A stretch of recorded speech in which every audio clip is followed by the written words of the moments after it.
What a game. Penn State takes undefeated second-ranked Indiana down to the wire, but ultimately can't finish. The story of the season for the Nittany Lions. I'm Thomas Frank Carr. This is the LaBatt postgame show. If you're checking this out for the first time after a very exciting end to that game, you can call me T. Frank. We're going to talk about the last 3 hours and 43 minutes. That was an old school college football game that took a lot longer than the crisp and clean 3 hours that we've been getting over the last couple of years, because Penn State's offense came to play. They had a balanced game. They were able to move the ball. They had drives. There were punts. It was exciting. They had big plays. We said if they were able to hit big plays, they're in this game. But if Indiana's able to hit big plays, they're going to win the game. That's what we saw. That's what happened in this game. But a really gutsy performance by a team that everyone thought packed it in. Rewind to Wednesday. We were talking about low energy practices. We were talking about things that, who's opting out because we're looking at, who's at practice and is somebody hitting the transfer portal. The team had their first player decide to enter the transfer portal. I don't know about you. I didn't see a whole lot of quit in that team today. And that isn't necessarily even the story of this game. It's that Penn State's a good football team. They just are lacking a starting quarterback in a lot of these situations, and the play calling was vastly different in the second half than it was in the first half. I find that interesting. That's just a thought I have. The play calling in the second half was what we talked about the last couple of weeks about what Terry Smith wanted. He finally got the play calling he wanted in the second half. I hope somebody asks about that, because it's a very different team that came out slinging it in the second half. And there's some big plays in here for both offense and defense, but of course, what it comes down to is being able to finish. A sack to start that drive, and then completion. Fernando Mendoza shows you why he's a Heisman candidate this year by driving his team down the field with a 2-minute drive for a touchdown. Omar Cooper Jr. not as big of a factor in this game as I was expecting, because they really didn't go to their RPO game, which I found fascinating, partly because they couldn't run the ball consistently against Penn State. We're going to get into a bunch of the things. I feel like I'm a new man. I get to talk about the X's and O's because the game mattered. They came down to the wire. What happened? Why did it happen? It's just, I'm very excited about this. I hope that you enjoyed that as a Penn State fan. I hope that you're not here and you're not, fuming about the way it ended, because this is a team that nobody thought was going to be in this game. This was a team that everyone was thinking was going to get blown out by a large score. Penn State's offense came to play. I think they may have had some blueprints out there about how to play this Indiana team on defense. And then the injuries on offense, Elijah Surratt not there, the left guard being out and having to go with the backup. Those things mattered in this game for the Hoosiers. And if you looked at the availability report pre-game, we showed it to you on the Tailgate Show, Penn State's injury report is this long. It's massive, the number of players that are out for the season. Indiana had about 7 players. And, their depth is not nearly as deep.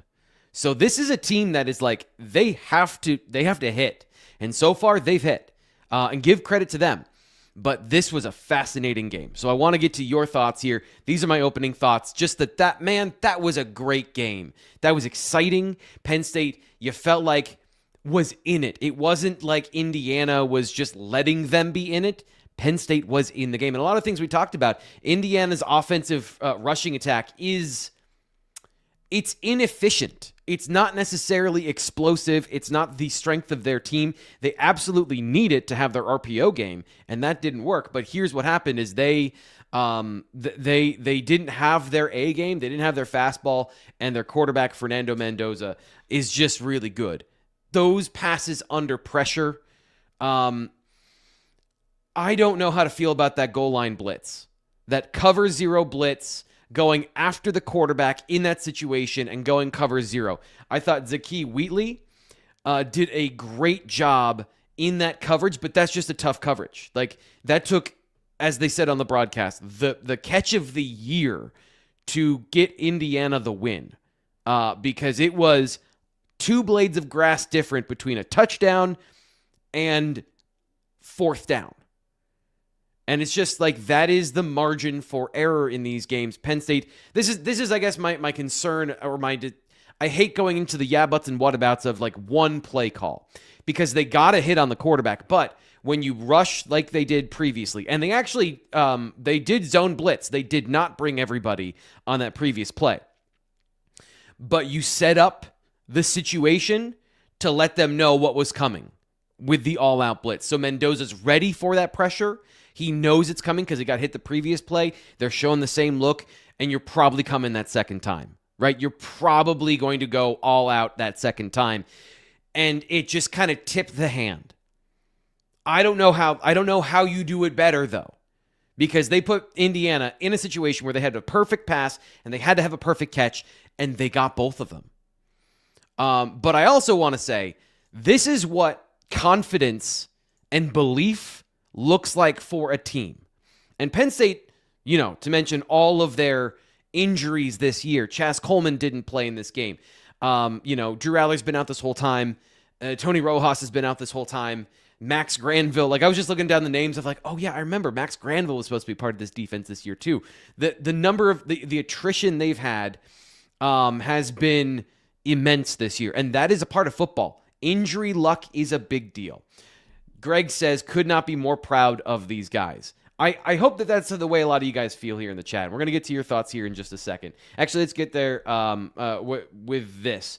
Brett says, you can break down all the games and all the reasons we've lost, but at this point, it's divine punishment for what? I don't know, but it's a curse. Brett, yeah, he says, I feel so bad for the players, man. I hope they know for real fans saw the fight and appreciate it immensely. I think for the most part, this is a hold your head high sort of game. You're starting a second-year quarterback who made some mistakes in this game, and you still found a way to be in it. I guess what I'm, in excited, I want to know, the way that the game ends, I don't get a chance to go back and look at that final drive. I don't get a chance to go and review that film.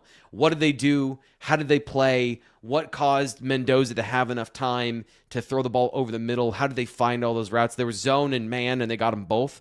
And that's the thing is give credit to Charlie Becker, the sophomore receiver. Contested catches, 5 first downs, 118 yards. They were not easy catches either. Both the location and the contested part of them. And he comes out of this game as the leading receiver, 118 yards in the game on 9 targets. Excellent job by Indiana's depth to come through, and they don't, as we said, they don't have a ton of it so far this season. And then we got Stephen Light says, we are an abusive relationship with a football team. In real life, they would be arrested. This is what football is, guys. This is what football is for everybody. This is why we love it. It's the adrenaline. Obviously, you want to win these games, and I'm not saying you should be happy with this, but for a team that's 3-6, the way they played last week in the first half, the fight they came through, and then to just get steamrolled by a superior team. A lot of guys could have packed it in. A lot of guys could have said, I'm going to the NFL, right? You saw those guys, Zane Durant, Denai Dennis Sutton, Kaytron Allen, Venga Ioane, Drew Shelton, all those leaders in this game played their best game. This is a I don't want to fawn too much, and I'm trying to get an idea of what's going on here in the chat. I've seen what you guys are thinking about. Yeah, JM Buff says, we're now excited to play a team close. T. Frank acting like we've won. Thanks, James Franklin. It's a 3-5 team. I don't know. If you can't find some of the positives, find some of the silver linings in a team that doesn't have a head coach, doesn't have a starting quarterback, and is in absolute transition, playing their heart out for the first time at home at Beaver Stadium, there are things that are different about this game than previous games. And I'm going to highlight those here on the show. You can do the not good enough. You can do the it doesn't matter. All that matters is a scoreboard. But this team was a 14-point underdog. The way that the Indiana offense had played other teams, this was a 48-point offense, the way Penn State had not been able to stop the run. And they were able to stop the run for the most part for most of the game. But there was one key in this situation that I think played big for the Nittany Lions, and that was their defensive player of the game, which we're going to get to right now.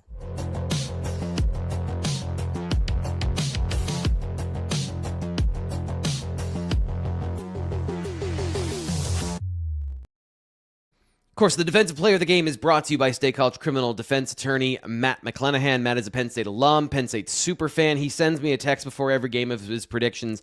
And Matt, I'm going to be honest, it was a busy day. I did not read the whole thing. He had back to Syracuse in 1987 or something like that. And it's well thought out. As you might imagine, a litigator would be very well thought out text message every single week about how he's thinking, and he is a better on sports. He loves to find the edges, and so I think that was part of it. But Matt, I'm sorry, this one I didn't get it in my brain to talk about now. But what I do want to tell you about is he's very accessible. You can reach him even nights and weekends because that's his job, is to be available when people need them in the worst moments of their life. If you need him, you're in the worst moment of your life. And hopefully none of you ever will. But the point of this advertisement is, hey, he's a Penn State super fan. We met at an event. He's a fan of the show, so he wanted to support the show. So thank you eternally.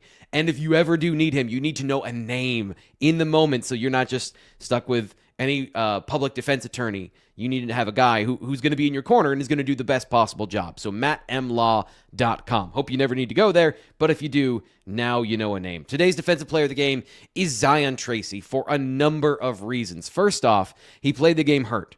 Early in the game, he came in run defense and hurt his shoulder and then played through it. He finished the game with 5 tackles, 4 of them solo, a pass breakup that was critical. Now, he did have a blown assignment that Fernando Mendoza didn't hit in that fourth quarter, but his run defense was critical in this game because Penn State took away the RPOs. And that's really why you didn't see Omar Cooper Jr.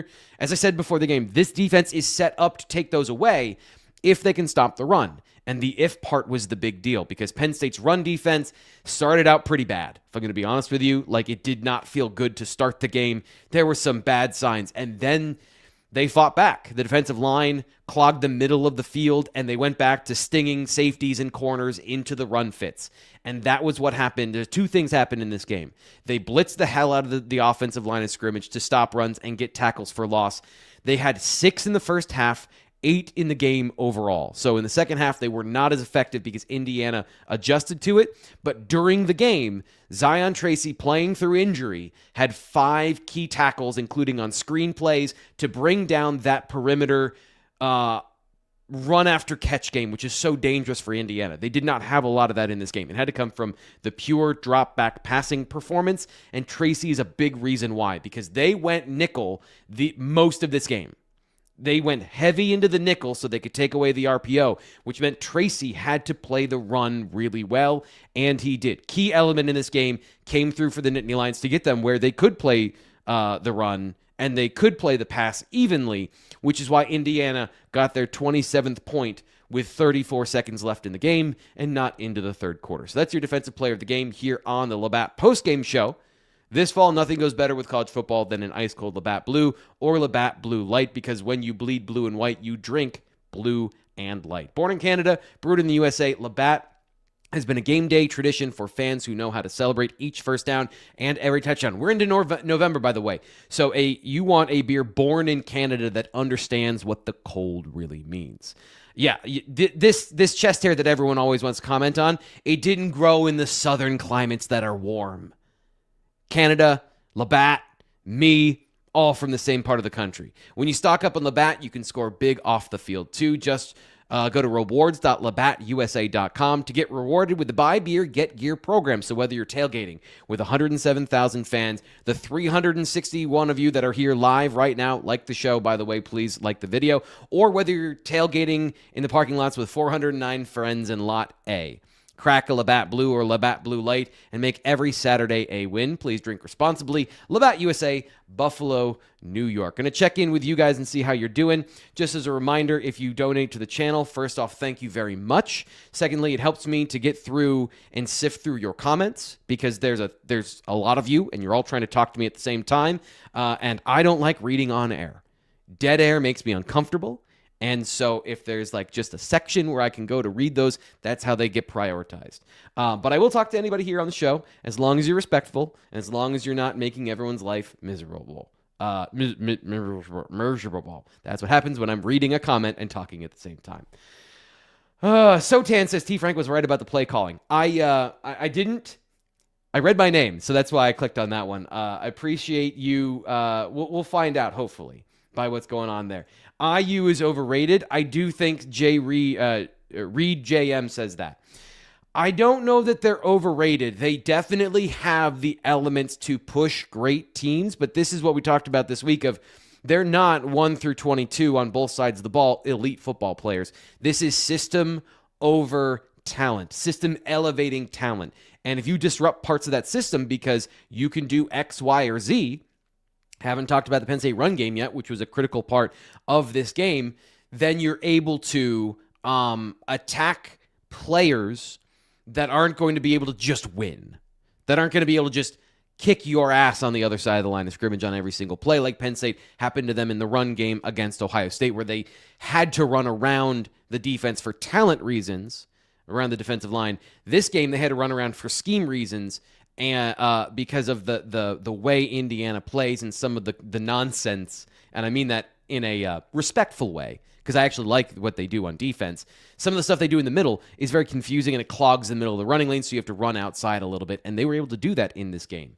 One of the things that I want to talk about here, I'm going to slow down for a second, because we got through Defensive Player of the Game, we got through your initial salvo of questions and comments and emotions, let's say.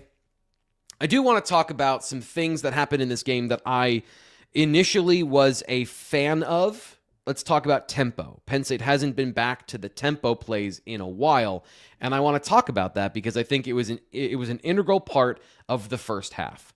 So we talked about using tempo early in the year and how it's not my favorite. It's obviously not super effective against good teams, but in this game, similar to when they used it the first time, all the way back in 2024 against Oregon, it was to limit the opponent's ability to run their style of play.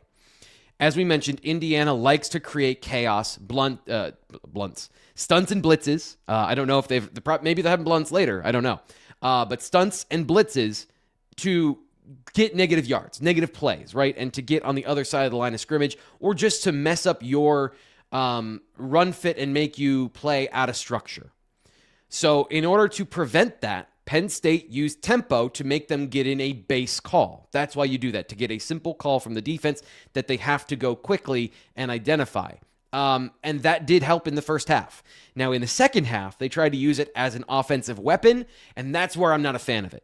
Because you go too fast. You make mistakes like not letting everybody get set. Ethan Grunkmeyer, not necessarily Drew Aller. He's not checking all of the... he can't go through his checklist as quickly and make sure everyone is set or get the cadence correctly so you don't have some of those false starts. So to me, like the first half, tempo made total sense.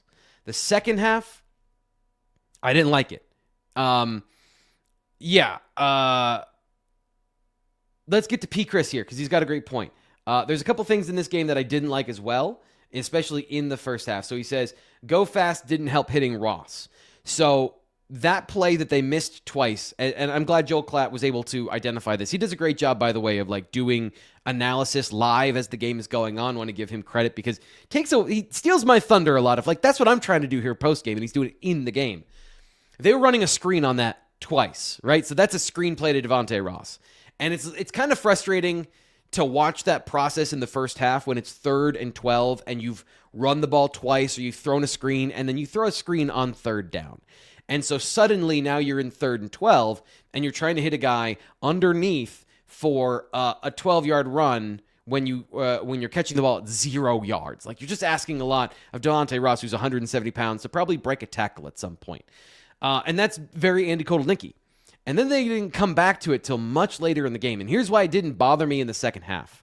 I want to go back to our conversation about play calling. In the first half, Penn State just didn't let Ethan Grunkmeyer play quarterback again. When they did, he hit some big plays. Now, was he perfect in this game? He was not. I don't even know how he finished. I don't necessarily care about his what he finished because of, kind of the percentages late in the game. But 71% in this game for 219 yards, a touchdown, and an interception is pretty good. It was higher in the middle of the game. But it was very high in the first half when it was super ineffective. Because, as we discussed, and I'm glad we can show this and have this conversation afterwards, when you throw short, you're giving Indiana what they want. Because again, they're trying to take away the predictable routes underneath. They know that either they're going to get pressure or the affect of their defense, the personality of their defense, the imposing of their will make you think they're going to get there, even when they don't.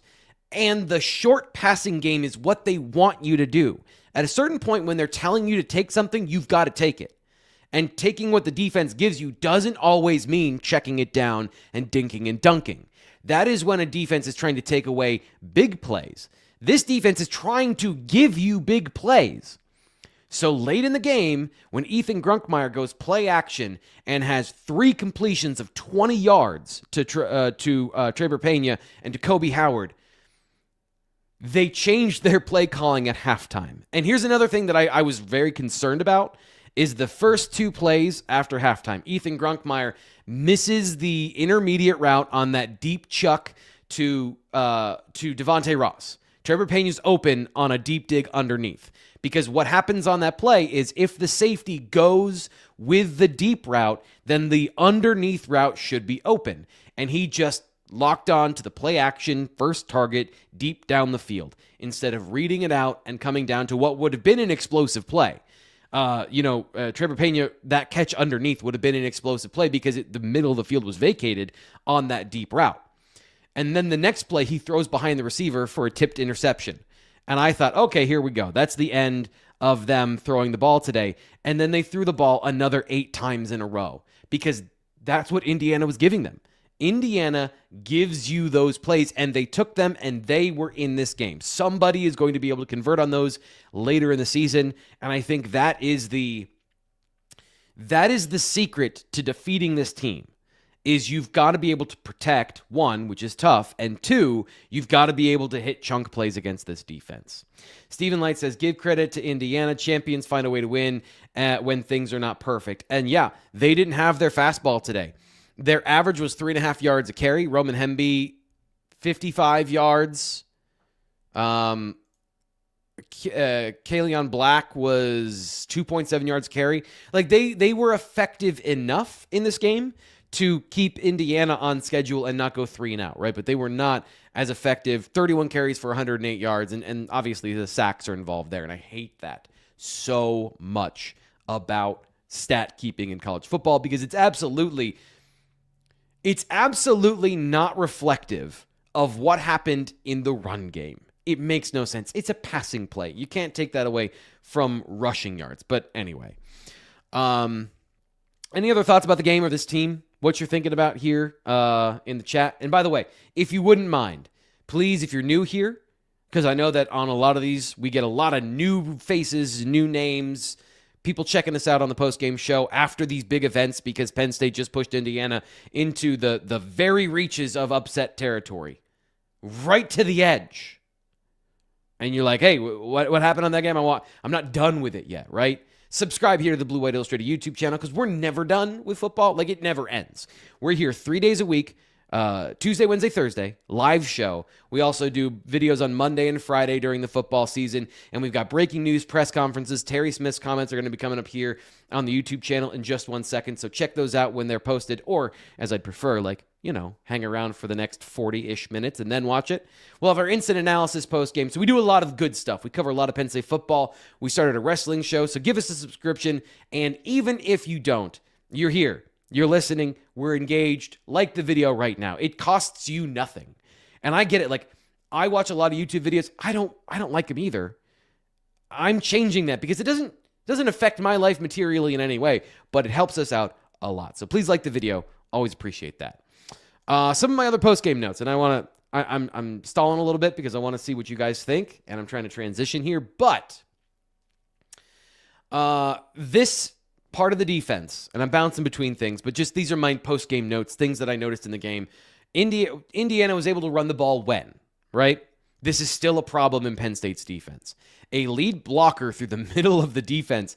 The basics of football, like Pee-wee Pop Warner football, get a fullback in the backfield, or what teams do now against Penn State, which is put the tight end in the wing, which means they're not on the line of scrimmage, but they're lined up in that kind of hip formation right off the tackle, and then insert them into as a lead blocker. They got 5 carries for 36 yards. So that's a pretty good clip, right? There was 1 carry for 5 yards, but it was 7, 8, 8, 8. This season, that idea of a lead blocker through the A or B gap has been, it's been 9.5 yards per carry. And that happened again today. So there's still problems with this defense. And I think that comes back to the final drive. Penn State doesn't have a real closer on this team. Even in the sack, some of the sacks from Nittany Sutton or some of the other players, I'd say Zane Durant is the closest thing. He really showed up today. His pass rushing, his effect on the run game, very, very close to being the closer they needed. But they don't have a closer on defense. An Abdul Carter or something like that. And then the critical situations in the secondary. Like we're gonna get critical here, right? For the fans that are frustrated, that are like T. Frank, they lost the game. They did. And to me, it comes back to that. Terry Smith has talked about this. They don't know how to close in these big situations. Davian Collins giving up a couple of contested catches. He's been pretty good this year, but that's an area, even going back to last year, he really struggles to make plays on the ball when it's at the catch point and it's a basketball play, right? Jumping up and trying to get the rebound. He struggles getting the rebound. He's always in really good coverage. He's always in really good position. Those plays, like, you've got to make those plays. A sophomore receiver can't moss you in those situations if you want to win these games. And that's something they've had to learn, and they haven't been able to learn as a team. QB contain is still a problem. It took, it took until the fourth quarter for them to have a quarterback spy. So on the third down where Penn State got the ball back with 4 minutes left, and you thought for a second, like, they're going to go on a 4-minute drive and win the game.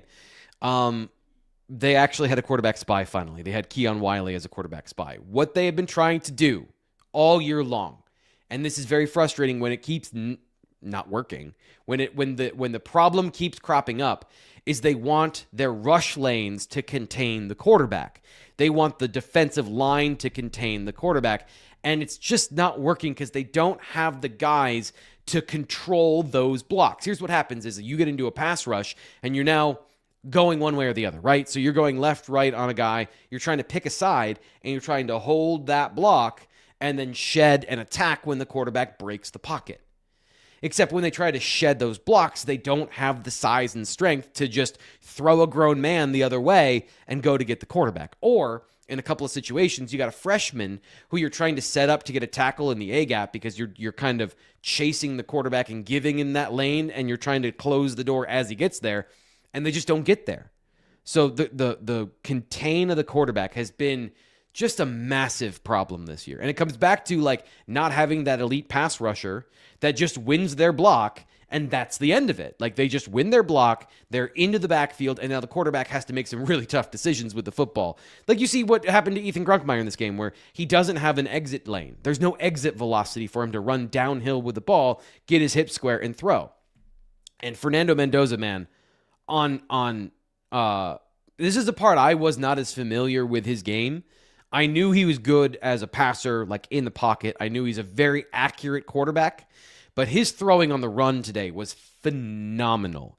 Moving him off the spot didn't phase his accuracy. And again, that final throw of the game, he has to throw off his back foot. He has to throw fading away. And to put that much velocity and accuracy on the ball from all these different platforms, for some reason, I don't see him stylistically as an NFL quarterback. And it might have to do with his throwing motion, but there's no reason he's not. Like, he's hitting all these passes. He's operating the offense exactly as it should be. I mean, he's going to go in the first round. And that's kind of what they faced today, right? So a top overall pick, X player in the NFL draft just beat Penn State. Otherwise, like, I think the Nittany Lions win that game because they had a good defensive game plan from Jim Knowles. And give credit to Penn State's defensive coaching staff that they were able to keep this to 27-24. Obviously, you want to have a better plan in that 2-minute drive to not let them go down the field in chunk plays like that. And I don't know what happened on that. I don't know whether they were more conservative than they were before early in the game. I don't know if they were not playing enough man coverage. That's what I hope you join me tomorrow on the Blue Whale Illustrated message board, because I'm going to go through all those plays. I break down every single play, offense and defense, through the entire 60 minutes. How many plays were in this game? Let's see. There were 126 plays. So I got a lot of work to do for me tomorrow. But I love it to know, like, this is exciting. And I apologize if you're a Penn State fan and you're bummed out. Like, tactically, this was a great back and forth battle. It was exciting because Penn State outpaced Indiana in the loss by 10 yards. They were competitive and competent. The rushing game was great. We need to talk about Nick Singleton with 71 yards leading the team with 7.1 yards per carry. There were things that were genuinely different about the offensive line and the offense this week that I want to dig into with you guys. And by the way, if you check me out on social media at Thomas Frank Carr, I never like the way it looks here on the YouTube channel. But if you want to follow me on social media, I do live analysis during the game. I'm trying to do kind of what Joel Klatt is doing and breaking down some of the things very exciting from the offense. So we had a point here from Blue Eli. He says, hot take. This isn't a hot take, Blue Eli. Come on. This is a block standard Penn State football take. He says, Penn State's season was lost the minute Bo Pribula transferred to Missouri in 2024 before the 2024 season was over. I think the Drew injury would have been less worse if Bo Pribula was still there. Obviously, yeah, for sure. Like, if Bo Pribula was here, this offense would be fundamentally different. They would win the game against Oregon, in my opinion, because they'd still have the Bo package. And Eli, like, you might not have been here for some of the conversations we had on this channel. The problem with Andy Kotelnicki's offense is they tried to design around Drew Aller and not have the read option. And the things they tried to use to augment the play calling to give Aller and the offensive line specifically a leg up. None of it worked at the beginning of the season. Wildcat, they couldn't find anybody to run the ball with Aller in the backfield the way they did last year, or Aller on the field in general. And those things caused a stress on the offensive line, who didn't get easier angles and blocks. And so if you had Bo Pribula, you still have that element. He would have been playing this whole year. It's not even about the Drew injury. It's about that element being alive and healthy in the offense, let alone the fact they'd probably let him throw. And so you would have just this dynamic element that they didn't have all year long. They were starving for. Then the passing game works better. And then the option game works off the passing game better, and then you can iterate, and you can kind of, like, the jazz happens, right? So the first couple notes go well, then you get into a groove and things work. And Andy Kotelnicki didn't have any of his major, and I'm going to mix metaphors here, he didn't have any of his major tools throughout the season to fix the car as it's going, right? So the wheels are starting to get a little wobbly. He doesn't have his wrench, his lug nut wrench, to tighten up the wheels. And so then the wheels fall off and you get the season that you do. So it's not even, I agree with you, but I agree with you for a different reason. It's not that Ethan Grunkmeyer's the problem. Because again, I thought he played well. They have been afraid of him this whole time. And finally, whatever happened at halftime, and I don't want to start conspiracy theories. I hate conspiracy theories. A lack of information, to me, we just make stuff up, right? But it's very clear in the play calling and in the play-by-play data and with my eyeballs that a different offense came out after halftime. Whomever was calling the plays had a different plan than they did in the first half, because the first half was dink and dunk down the field.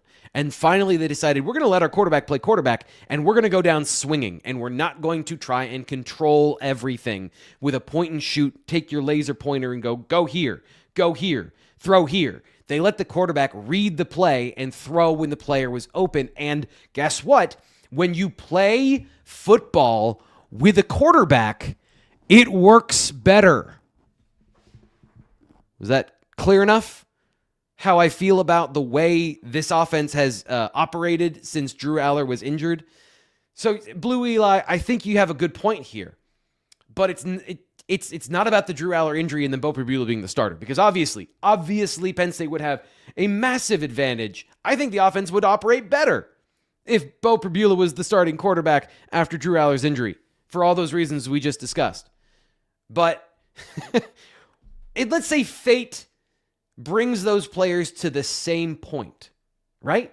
Both of them are hurt, because when you are a quarterback breaking the pocket and trying to run, the odds go up of you getting hurt, and you can get hurt in the pocket. I'm not saying that like these things are not interconnected, but you'd still only get 2 games of Beau Pribula, maybe, if just fate decides they're both getting hurt. And you'd still have Ethan Grunkmeyer. And you'd still need to be able to throw the ball. And I still think the offense that happened against Indiana that led to how many points in the second half? Let's see. How many points did they score after halftime? They scored 3 in the third and 14, so 17 points after halftime, right? That team doesn't score 17 points if they're running the offense from the first half. I don't believe that. So I appreciate the thought. And I do think that was it sets up the conversation about what this offense was today. And what I think, I was on the fence if this team could beat Nebraska and if they could beat Rutgers to get bowl eligibility. They have to weather this week or this 48 hours of disappointment of being so close again and losing right at the buzzer. If they can pull themselves through that and stick to the process of football, and I know that process is like a word that makes all of fans and everybody else in the media puke, but the point is, it's sticking to your routine, that what got you close can get you over the hump against the next team, because you need to make sure you're still practicing with the same intensity. You're still watching film the same way. You're still attacking the game on Saturday the same way, with the idea that what happened in the past doesn't matter. What happens in the future doesn't matter. My individual excellence, my belief in myself, I don't want to say value, because you're valuable no matter, as a human being, just as a base thing, but like my honor of how I'm conducting myself in the moment matters more than the result. And that will lead you to your positive results. That's the only way you can do something so hard and focus for so long through so much failure and then come out and be bowl eligible. If they can get through that mental chasm, that disappointment you're feeling, I think this team can make a bowl game. And if you can ask, like, who cares? I mean, that's a great comeback story. We follow this. I follow because I love the sport. Like, I love the tactics. I love the way you build the team. I love the interacting pieces. I like how it's just this. I used to love puzzles as a kid, just putting together puzzles as fast as I could. This is a puzzle you got to put together to find out what the picture is. And if you can put together a really good picture, then you have a chance to win. They've got to be able to finish strong and have a respectable picture at the end of the season, because I think it's possible. I think it is possible for this team with this quarterback. And it's important for these guys, whether they go to the portal or not, the film for a guy like Ethan Grunkmeyer, for whatever coach comes in, are they going to want to keep him? Is he going to want to go to the portal? Is he going to find a position and a destination where he's going to be able to go to a system and a school where he can succeed? This all matters for these players. Alex Tash, whatever his future is, he made some really big plays in this game. As a freshman, as a true freshman, he's on the field making plays. That's huge. For some of these guys, it's NFL game film. And I'm going to tell you, Nick Singleton, I'm not saying he changed his draft stock today, but it has a heartbeat. For the first time in 2 months. And I do really want to give that credit.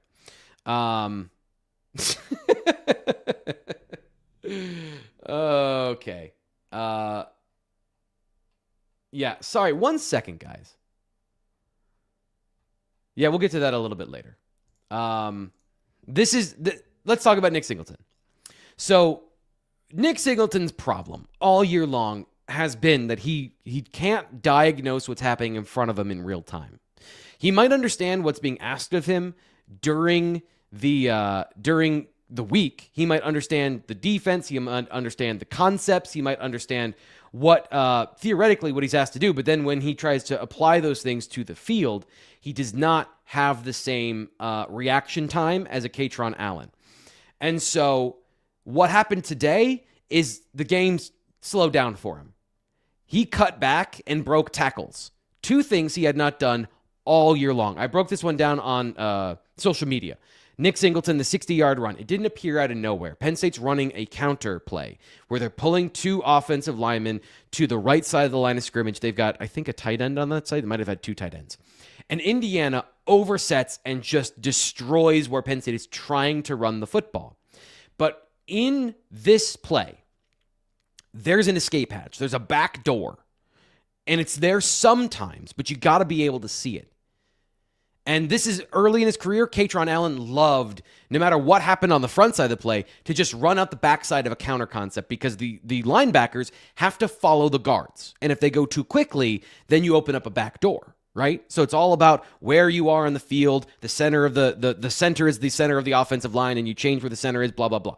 But really what it is there a back door? Is there an open gap to the backside? I've never, and I want to say never here, but I might be wrong, I've never seen Nick Singleton take the backside of a counterplay, at least not in the last 2.5 years.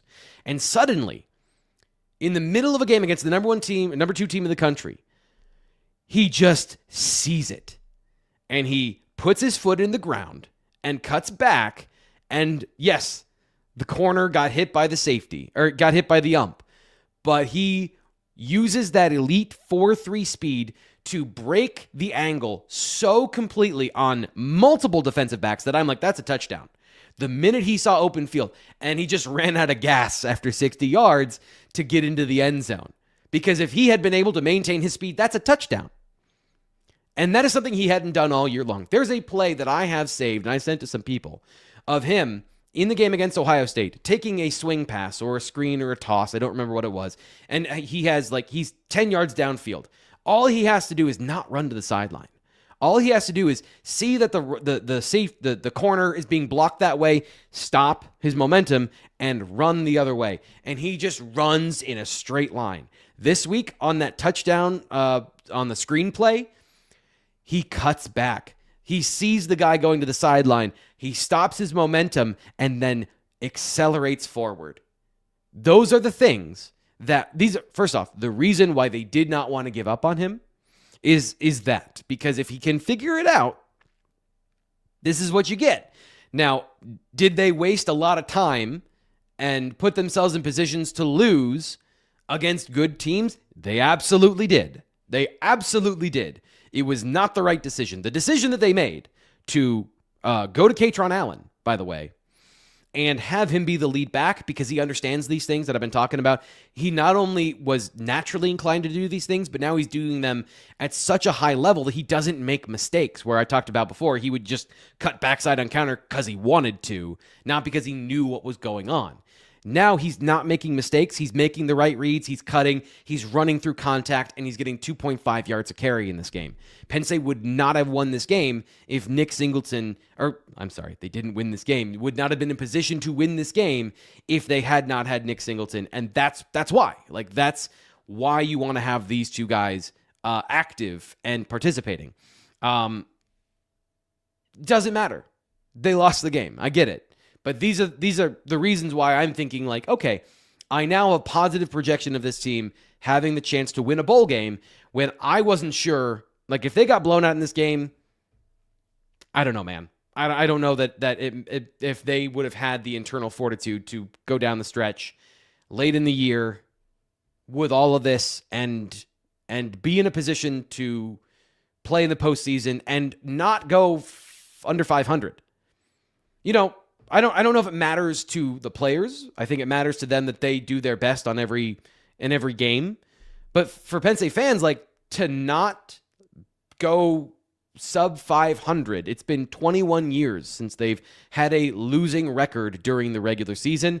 If we just throw away COVID, because we should, they started playing in October and they played 10 games. They just kind of punted on the season. To me, like, historically, that's a big deal. And I know that Terry Smith knows that. I know that this staff has an awareness of what they're fighting for on all of those things. I think that that's a thing that they can strive for still. I don't know that they're going to win because, again, this team, they don't know how to close. And so they might be in a situation where they're always feeling that, and that might be like the yips that they've got. We'll see. We'll see what happens. And sorry.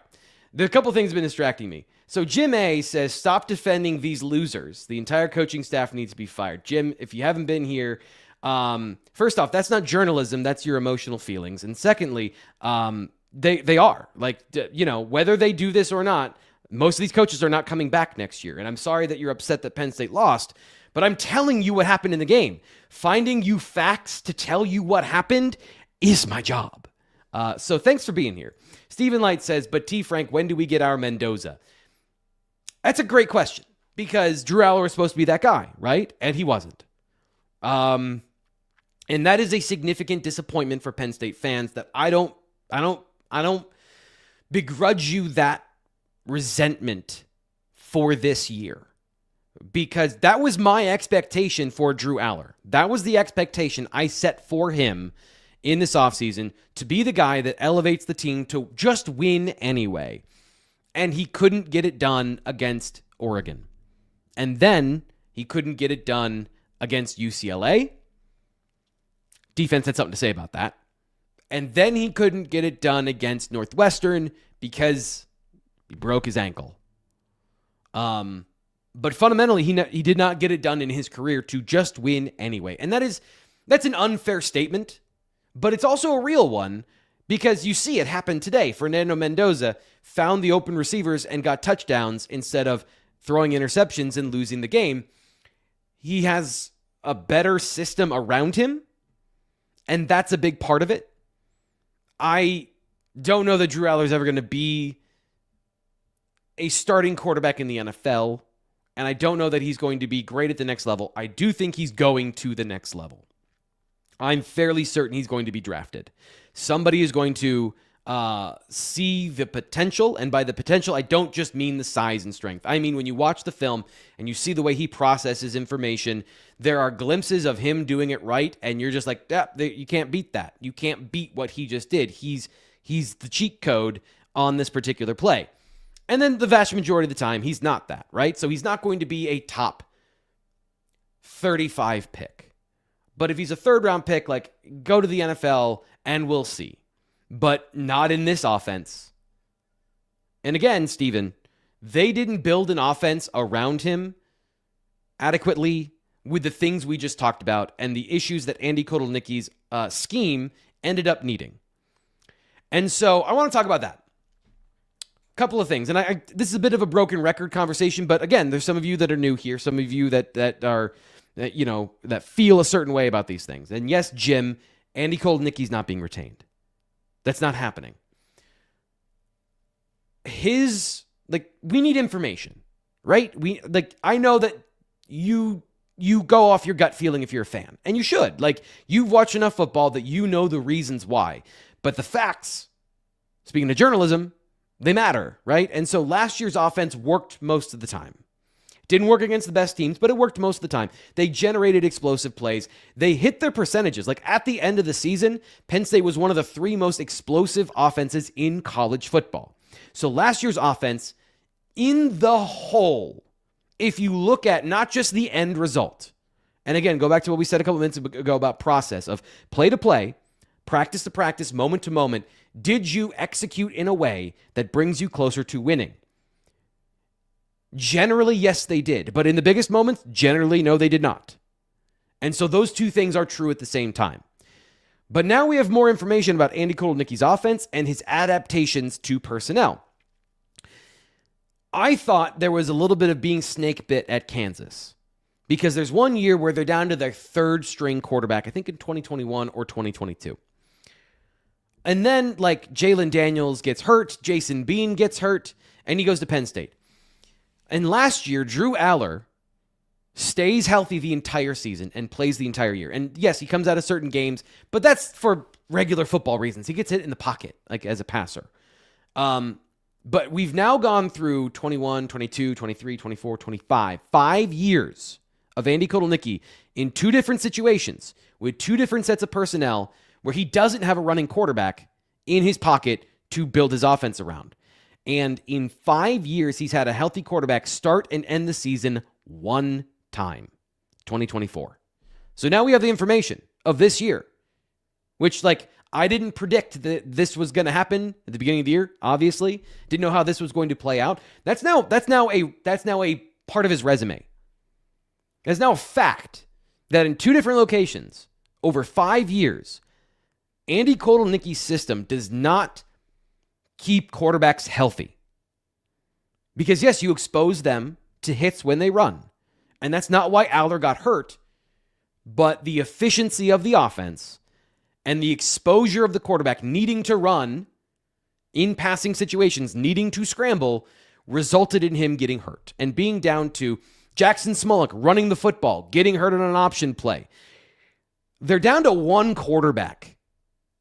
They're down to just one quarterback. That's a part of this analysis. And for Steven, I know we started in one place and ended in another, but Aller was supposed to be that. He's not. And now the goal is the next coach is going to find you that guy, or he's going to make that guy out of a quarterback who hasn't yet been determined to be one of those players. Because again, like, right, your Fernando Mendoza came out of nowhere this year. The system helps. Putting players in positions to succeed and having clarity in their assignments and giving them, winning pictures. Joel Klatt talked the last 2 weeks about like the quarterback picture is bad for Penn State's quarterbacks. There's nobody that's just open. Now, is the quarterback throwing some of these guys open? Absolutely. The quarterback is throwing some of these guys open and he's making the picture good, but he's also not having to do that on every single play. So that's an important difference here. Okay. Yeah, we're just going to let you go. Sorry, Jim.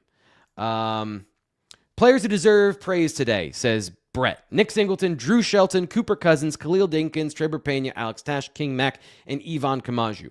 I didn't see a whole lot of Drew Shelton today or Cooper Cousins like in their specifics, but I think that generally like the offensive line did their job a good bit of the day. One of the things I was frustrated with is in the biggest moment, 4-minute drive, you have ghosted the first minute 30 off the clock. Indiana's timeouts are drained quickly. And then in that moment, you have to make a decision. At some point, you're going to have to throw the football. In my opinion, you're going to have to throw the football because Indiana is not a bad defense. And you may have gotten them on the first couple of plays. But when they get aggressive and they sell out to stop the run, all day you got 20-yard chunks. And Penn State decided to run the ball into zero fronts and punt. They chose to put their defense back out there and to give those guys an opportunity to win the game. I know we're playing the outcome. We're playing the outcome here. You ran the ball 3 times, you got 0 yards and punted anyway. And you didn't burn the 2-minute timeout. So the clock stopped. The difference of throwing the ball in that situation is 20 seconds. Now, those 20 seconds can be valuable, right, to Indiana. Very valuable. But the opportunity that you give up is to drain the clock and win the game. And so, like, for for a situation where they like, as Terry Smith said before the game against Iowa, empty the clip, right? They didn't play like that against Ohio State. They didn't empty the clip against Indiana in the first half. Then whatever changed at halftime, they came out and they emptied the clip. They threw the ball into those looks. They absolutely punished Indiana for being aggressive against the run and being a different team at halftime. For whatever reason, that happened. I'm going to lean into that a little bit more. For whatever reason, the play calling changed at halftime. I'm sorry, I can't do conspiracy theories even if I want to. I can't, like, again, I have to go on facts, and I don't have any facts that are saying, like, the smoking gun, oh yeah, no, they changed coordinators at halftime. But in that moment, after doing all of that, then you get conservative. Oh, they were so close to doing the thing, to getting the upset, to putting dagger through heart. I hate that. I hate that when people bang the table with a mic. I'm sorry about that. And then they let it go. And they gave the quarterback another chance. And when you see a great quarterback, you can't give them more chances. They did, and this is the result in that situation. So, Brett, I appreciate you giving your guys here that you think played well. And, the reason I bring that up is, King Mack, the defense, those guys on the second half. I'm sorry. Khalil Dinkins, Drew Shelton, Cooper Cousins, the offensive line did their job for most of the day.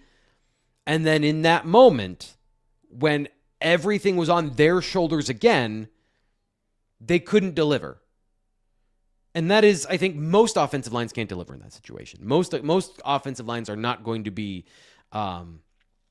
just ripping open holes against a really good defense to just end the game, right? If they could do that all year, they would have done that all year. John says, this game is a summation of Penn State over the past decade. Have a lead or tied with the top 5 team and can't finish. Ready for the next chapter. John, they're in the next chapter. They are in the turning of the page. That is where we are right now. And I guess that's the part where, like, I'm hoping you come with me on this, like, hey, this was a good game. This shows you, like, this team hasn't quit. These people in the building that you love. You love Penn State football. They are fighting to the end of their football lives for you in this game. For themselves, right? For themselves. But they haven't given up. And they are absolutely should not have been in this game based on the prior performances on both sides of the ball. And they were. Without their starting quarterback, playing a young guy who we've seen the ups and downs are part of what caused them to lose this game, right? They give 7 points and a touchdown. Now they get a turnover, and the turnover is like they lose by 3, and that's the difference in the game. You can say as a coach, the difference was the turnovers, where they got a field goal and they got a touchdown, and Penn State only got a touchdown in return. So they didn't get that second turnover. But they were this close, despite those mistakes, the ups and downs from a young quarterback. That should be hope, because if you're a coach out there, let's just take this, and we're going to go a little bit overtime here on the Blue White Illustrated postgame show. It's the LaBatt postgame show. If you're a coach out there and you want to coach Penn State, do you want to go to perception is everyone's reality, which is disappointing, but also makes a lot of sense. Is this job more attractive if the team folds? I mean, maybe it's not more attractive. But if you're thinking like, maybe I do want that Penn State job. Look at the guts. Look at the fans that turned out for that game. It's 3-5. Nobody wants to be here territory. And the fans show up and the team showed up. Now they've got to do it 3 more times. This is also about not just today, it's about responding to today again. Doesn't matter how many times you get knocked down, it's how many times you get back up. Fans, this is gut check time. Like, this is belief time. This is where, like, you're being tested as well. The clock is changing. There's no doubt about that. James Franklin was at West Virginia today. Like, he was at a different game on the sideline hanging out. Terry Smith is, I don't want to say he's in over his head, but he's got a lot on his plate. right? At the beginning of the year, he was the defensive backs coach, and now he's got to assume the full job of a head coach. The quarterback, he's in over his head. I'll say that. That young guy's in over his head, and he's fighting, and he's playing, and he's fighting, and he's part of the reason they lost the game, but he's part of the reason they're in the game. And they're not giving up. That sort of institutional stability, people notice that. I don't know if it's going to determine anything going forward in the coaching search. I don't know if it's going to determine anything at all because money, resources, opportunity, and talent are all really important. But if these guys want to be at Penn State and the next coaching staff is like, hey, we want you at Penn State, these are the things that get you in a situation where it's not the worst case scenario, right? Like if these players had all checked out and Alex Tash doesn't want to play because he's a 4-star linebacker, if he burns his red shirt and is like, nah, I'm good. I'm good, coach. I don't want to play. He could do that. He's transferring at that point, right? He's making that decision. Nobody's made that decision. So until they've decided they don't want to be here, they want to be here. And they obviously want to be here. They played winning football. They just didn't win. And for a team that's underhand, like they are the underdog here. It's one thing to have these opinions and feelings if Penn State's ranked 10th, right? And they're this close and they should have won. They should not have won this game. They shouldn't have been in this game. And they were. And it shows that, A, they were a talented team this year with some obvious flaws between coaching, personnel, and all those things working together. And, just like the unluckiness of the injuries they've gone through, going all the way back to Max Granville. And how all of the dominoes fell.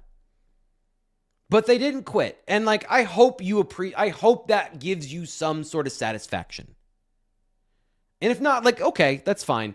No, I think it's important. I think those things are important. And this is not a try-hard sport, right? But the season that you wanted was over anyway. And so now they're fighting for pride. Right? So if this were the NFL, this team isn't going to the playoffs. They're not gunning for a wild card. This is the team that traded at the deadline. And yet they almost came out and beat the Chiefs. They almost came out and beat the Seahawks? Who's the equivalent in the NFC? I don't pay attention to the NFC very well. They almost came out and beat the Colts, right? Tyler Warren's team. So I think that's a good sign for a team that what are you expecting of them at this point? What are your expectations? Most people coming into this game were saying this team's garbage.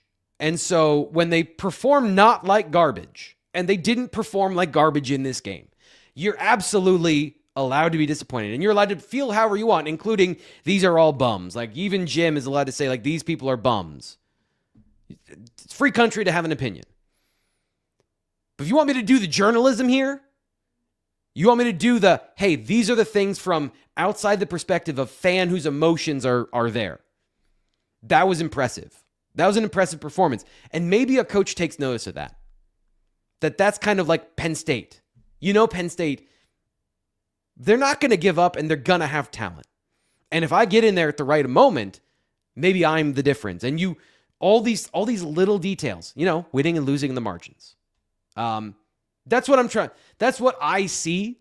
And again, it in the end might not matter at all. Might not matter at all because the coaches that they want might go and be in the playoff and they just can't wait for those guys, or they're not an option, right? Or maybe they do, but you don't know until we know. And so this is how I live by the way, this is how I live my life. I have this conversation all the time in my own household of hey, there's no point in giving up before anything's even happened because all you've done is doomed yourself to that future. And yeah, you're going to be disappointed again. And you're going to be disappointed again and again.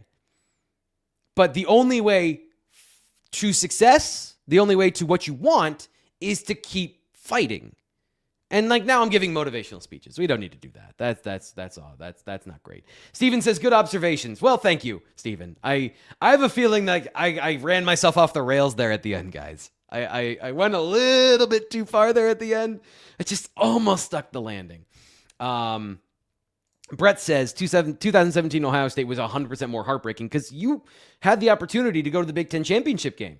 You had the ability in that game for more. There's no more for this team other than a bowl game. And the pride of upsetting the number 2 team in the country. You get to take down Goliath, and you almost did. And I think like blood is in the water. We talked about this. We talk about this all the time with Penn State. Teams figured out how to attack Penn State and then have attacked them that way all year long, right? Even I talked about like the running up the middle with the tight end. That happened again today, but Penn State found a way to battle back now. Indiana's got to make some adjustments, and obviously they got to get their best receiver healthy, and that's really important. But like, if you can provide a blueprint to destroy your enemies, that's a fun consolation, isn't it? I personally think so, from my perspective. Now, if you're like, hopefully that like ruminates for you for a little while. You think about that.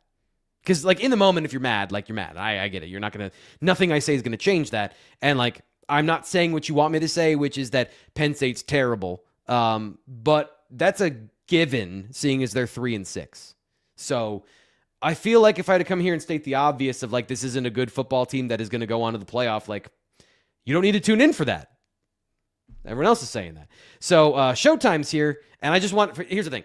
So we have a community here on the Blue White Illustrated YouTube channel, and Showtime's a big part of it. He's here on the post-game shows, and if you can't be here, he's donating to the channel. He's given us comments, and I just want to give him his time in the sun because we haven't spoken recently. So he says, darn Skippy T, Frank, these kids didn't give up. I agree with you. He donates to the channel, so I just want to say thank you. They should not be in these games, and he's also happy with Terry Smith. And I think that that's another thing for this team of going back to the conversation about before the game. The fans in the stadium didn't turn on their own team today. And that was progress for bringing this team back together, right? The vitriol, the poison that was inside Penn State, for whatever reason, like the bad marriage that had been going on, and you're staying together for the kids, almost literally. It felt like a weight was lifted off of the broadcast. I didn't feel uncomfortable as an observer watching the game. And that's great. Like, I'm glad Terry Smith has brought that as an alum and somebody who cares about the university to bring everybody together for a 27-24 loss. Like, you can't change the outcome there, but it was like the boost they needed to be in that game, the collective belief they needed to score those touchdowns in the second half to fuel the comeback. All those wishy-washy things that I hate because I can't quantify it and I can't give you a fact about it, but it does exist. It does matter. That was there today. And I do feel bad that Penn State fans were not rewarded with the win. Obviously, that would be the best outcome for me here on the show, by the way, selfishly, and also for you. I'm here to be part of your life. And as a person who's a part of your life, I don't want you to be like angry and mad and sad. I want the best for you. And hopefully, like this show, you feel a little bit better. And I know, like, oh, people like to be negative and mad, right? And it's cool to be cynical. I'm not going to be that guy. So, like, I hope that you appreciate that about the show. Hope you appreciate that about the channel. That's generally our vibe here. But we'll tell you when it's not good enough. And, like, we went over the things that weren't good enough in this game. And we're going to go through them in detail, by the way. Here's the other thing is, like, we're going to go through the things and the facts and the coaches' film tomorrow on Sunday in detail about who failed where and how it all happened. That's also part of the story. Just don't have all those facts here on the postgame show to talk about with you. But I will tomorrow. So it's a great time to tell you to subscribe here to the Blue White Illustrated YouTube channel. We've got our deal going on. It's going to come up here at the end of the show, which we're getting to very closely. And I hope you spend $1 to join me tomorrow on the message board to discuss the wins, the losses, the heartbreak of Penn State versus Indiana, and I'll be going through all the details of here's why this play worked, here's why this play didn't work, and who stood out. You know, to Brett's point about his players that he thought stood out, I got my name of guys that I think played well. We discussed some of them, but I want to know, like, for a fact before I say this guy wasn't good enough today, then I go in and I get those facts. Ryan's here. One last thing. He says, today proved these players have character. We just need to take the next step in player acquisition at the right spots of quarterback, wide receiver, and D-line. Okay, so Ryan, you sparked a tangent here. I hope you got another couple minutes, okay? These receivers are not terrible. And I know, I just deleted a whole lot of people out of listening to me. But Trevor Pena, look at him today, right? How many catches does he have in this game? 6 catches for 100 yards, basically, 99. Devontae Ross dropped a bunch of balls, but he's been the best receiver this season so far. But if you could get these guys open, they can make some plays. Kyron Hudson, I don't have anything to say about Kyron Hudson here, but there is a functioning passing game buried in the players in this locker room. Andrew Rappelier was useful today. Nick Singleton, when they got him on the out in space. And yes, you need a number one. If you had these guys complementing a number one receiver, and Trevor Pena is throwing in 6 for 99 on top of somebody who is catching 8 passes for 98 yards and 2 touchdowns, and they have 4 contested catches in those biggest moments, then this is a winning strategy. But they have had 1 receiver show up per game. That's it. They haven't been able to get 3 of them at once. But Devontae Ross, coming into this game, has been one of the best receivers on the team. I think it's been pretty clear he was the number one. And then suddenly Trevor Pena is that way. So you got 2 receivers that are decent, right? But they weren't able to get them open and scheme them correctly. They were today because they used play action passes to throw over the middle of the bleeping field, and they trusted the quarterback that he's not going to throw an interception on every single play. Now, he's thrown too many. He's thrown too many in the games, actively participated in the losing process. But he was a part of the winning opportunity today as well because they let him work through it and they weren't afraid of his mistakes. They embraced what he could do and they executed a game plan that got them the lead with 2 minutes left against the number 2 team in the country. And you're right. Finding a quarterback, finding a wide receiver, being able to recruit elite defensive line talent, defensive tackle talent specifically, that's for the next quarterback that's for the next coach to do. But there's a lot of what could have been if they had had a better plan for these receivers this year. And by the way, if you want to read between the lines of what I said there, please feel free to read between the lines of what I just said there. If they had a better plan for these players, they might not be in this situation. And where the responsibility for plan rests. I just like the Penn State coaches, I'm going to let you fill in between the gaps and figure out what I'm trying to say. And people who are mad at me for not saying the words they want to say we're in church. You can tell what I'm trying to say there. Okay, I'm talking myself in circles a little bit here, but I appreciate you guys being, I had a good time, and I hope you had a good time. I generally feel if I'm having a good time up here and we're having a good flow to conversation, then things are going well, and we had a good show. Hopefully you feel the same way. We're going to be doing this 3 more times, maybe 4 if they go to a bowl game. That's coming up from Penn State football, but for now, that'll do it on the LaBatt postgame show. I'm Thomas Ryan Carr. Don't go anywhere because we're talking about Penn State football at BlueWhiteIllustrated.com for the next infinity years. Join us on the site tomorrow and then back on Monday when we break down the things we learned when watching the film on our Monday 3 Things. We'll talk to you then.